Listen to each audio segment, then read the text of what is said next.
Hi friends, welcome to royal cool tech. അപ്പോൾ ഇന്ന് നമ്മൾ ചെയ്യാൻ പോകുന്നത് ഒരു ഡ്രയർ കോർ കട്ട് ചെയ്ത് അതിൻ്റെ ഉൾഭാഗത്ത് എന്തൊക്കെയാണെന്ന് ചെക്ക് ചെയ്യാൻ പോവുകയാണ്. അപ്പോൾ ഡ്രയർ ഫിൽട്ടർ എന്തിനാണ് ഉപയോഗിക്കുന്നതെന്ന് AC ഫീൽഡിൽ വർക്ക് ചെയ്യുന്ന എല്ലാവർക്കും അറിയാവുന്നതാണ്. ഒരു ഗ്യാസിൻ്റെ ഡസ്റ്റ് പാർട്ടിക്കിൾസും അതുപോലെ തന്നെ വേപ്പർ കണ്ടന്റും വലിച്ചെടുത്ത് ആ ഗ്യാസിനെ പ്യൂരിഫൈ ചെയ്യാൻ വേണ്ടിയിട്ടാണ് ഡ്രയർ ഫിൽട്ടർ ഉപയോഗിക്കുന്നത്. ഡ്രയർ ഫിൽട്ടർ ഒരു സിസ്റ്റത്തിൽ എവിടെയാണ് ഇൻസ്റ്റാളേഷൻ ചെയ്യാം?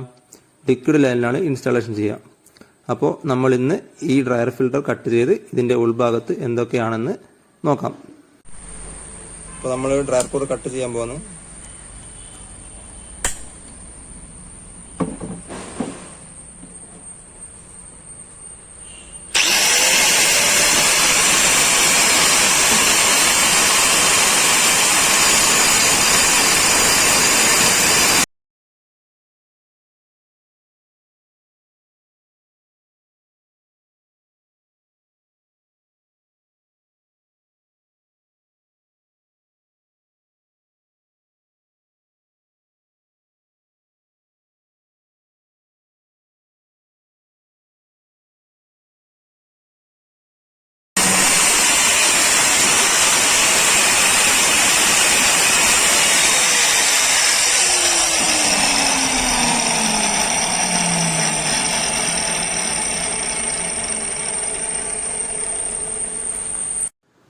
അപ്പോൾ നമ്മുടെ ഡ്രയർ ഫിൽട്ടർ 2 പീസാക്കി മാറ്റിയിട്ടുണ്ട്. ഇതിൻ്റെ ഉള്ളിൽ എന്താണെന്ന് അറിയാനുള്ള ആകാംക്ഷ കൊണ്ട് തന്നെ കുറച്ച് കഷ്ടപ്പെട്ടെങ്കിലും അത് 2 കഷ്ണാക്കി മാറ്റി. അപ്പോൾ ഗ്യാസിലെ മോയ്സ്ചർ കണ്ടന്റ് വലിച്ചെടുക്കുന്ന ഒരു ഭാഗമാണ് ഞാനിപ്പോൾ ഊരിയെടുക്കുന്നത്.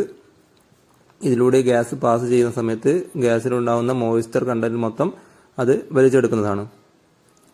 ഓക്കെ, ആ മോയ്സ്ചർ കണ്ടന്റ് വലിച്ചെടുത്തതിന് ശേഷം ഞാനിപ്പോൾ ഊരിയെടുക്കുന്ന ആ ഫിൽറ്ററിൻ്റെ ഉള്ളിലൂടെയാണ് ഗ്യാസ് പാസ് ചെയ്യുക. അപ്പോൾ ഈ ഫിൽറ്ററിൻ്റെ ഉള്ളിലൂടെ പോകുന്ന സമയത്ത് ഗ്യാസിലുള്ള പൊടിപടലങ്ങൾ ഈ ഫിൽറ്ററിൽ തങ്ങി നിന്ന് ഗ്യാസിനെ പ്യൂരിഫൈ ചെയ്യുന്നതാണ്.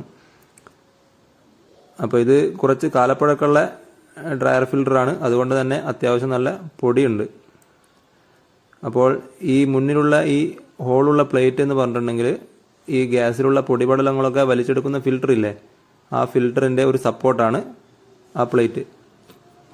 അപ്പോൾ ഇതൊക്കെയാണ് ഒരു ഡ്രയർ ഫിൽറ്ററിൻ്റെ ഉള്ളിലുള്ളത്.